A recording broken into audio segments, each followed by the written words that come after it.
शिरोळ तालुक्यातील नांदणीमधील परमपूज्य स्वस्तिश्री जिनसेन भट्टारक पट्टाचार्य महास्वामी संस्थान मठ आहे.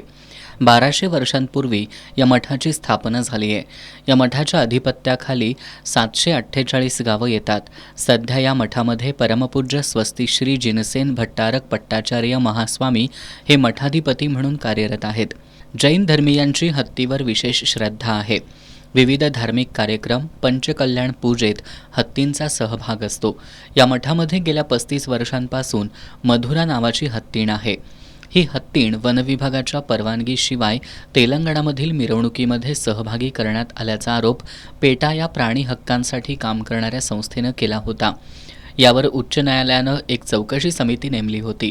या समितीनं सादर केलेल्या अहवालाच्या आधारे निर्णय देताना उच्च न्यायालयानं प्राण्यांच्या गुणवत्तापूर्ण जगण्याचा हक्क आणि त्यांचा धार्मिक विधींमधील सहभाग या वादात प्राण्यांच्या गुणवत्तापूर्ण जगण्याला प्राधान्य द्यायला हवं असं मत नोंदवत मधुराला 2 आठवड्यांमध्ये रिलायन्स समूहानं गुजरातमधील जामनगरमध्ये विकसित केलेल्या वनतारा या प्राणी संरक्षण केंद्रात दाखल करण्याचा आदेश दिलाय. या आदेशानंतर नांदणी मठाच्या विश्वस्तांसह जैन धर्मीयांमध्ये अस्वस्थता निर्माण झाली आहे. विश्वस्तांनी मुंबई उच्च न्यायालयाच्या आदेशाला स्थगिती मिळावी यासाठी सोमवारी सर्वोच्च न्यायालयात धाव घेतली आहे. आमच्या नांदणी मठाच्या माधुरी हत्तीला वनतारामध्ये पाठवून देण्याविषयी जो हायकोर्टानं निर्णय घेतला आहे त्या